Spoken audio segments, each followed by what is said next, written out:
बैठे दिल नहीं लगता है भैया। शंकर सुशीला को मैं बुलाता हूँ, उस दोनों बच्चे को समझा देते हैं, उसके बाद मैं शिकार खेलने के लिए जाऊंगा।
बेटी सुशीला, सदा सुखी रहो। शंकर सुशीला,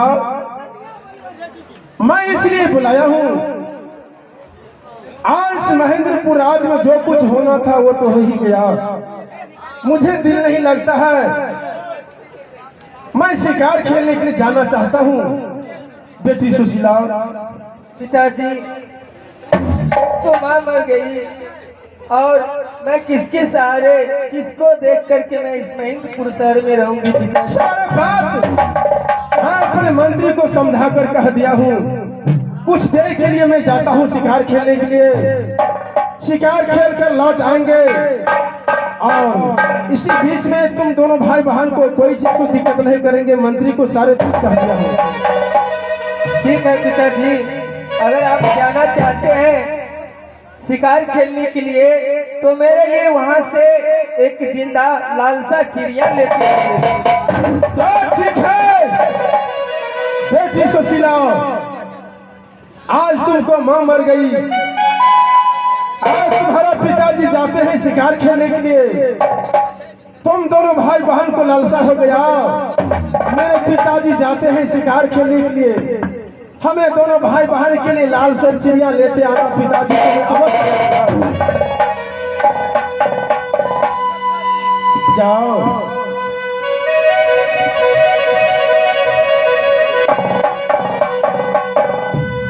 इस समय मैं अस्त्र शस्त्र लेकर मैं शिकार खेलने के लिए जा रहा हूँ भैया।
हेलो हे माँ दुर्गा, आज मैं अपने महेंद्रपुर से शिकार खेलने के लिए आया हूँ। कौने कौने छान मार लिया, लेकिन एक भी शिकार नजर नहीं आता है। ना कोई छतरी मिला, ना किसी साथ इस जंगल का बीच। मैं इससे आगे चलकर देखता हूँ।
बेजुबान जंगल में, लेकिन एक भी शिकार नजर नहीं आता है। इससे 2-4 कदम आगे चलकर देखता हूं भैया।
जंगल में शिकार खेलते खेलते में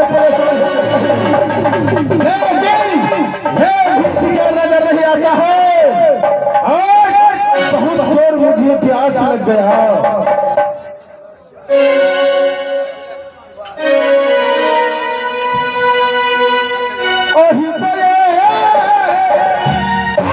समय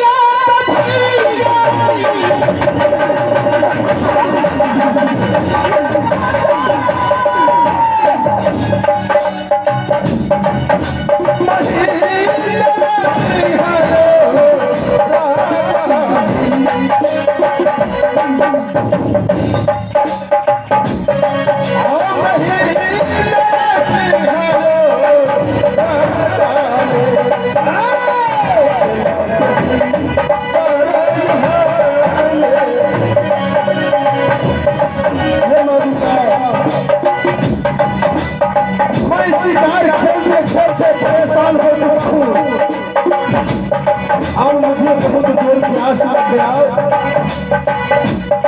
ऐसे बीजू बन जंगल में किससे मैं पानी मांगू? पानी तेरा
मैं अपने महेंद्रपुर से आया शिकार खेलने के लिए बीजू बन जंगल। इस जंगल का बीच मैं शिकार खेलते खेलते परेशान हो चुका हूँ। अब मुझे बहुत जोर प्यास लग गया। किसी को नहीं देखते हुए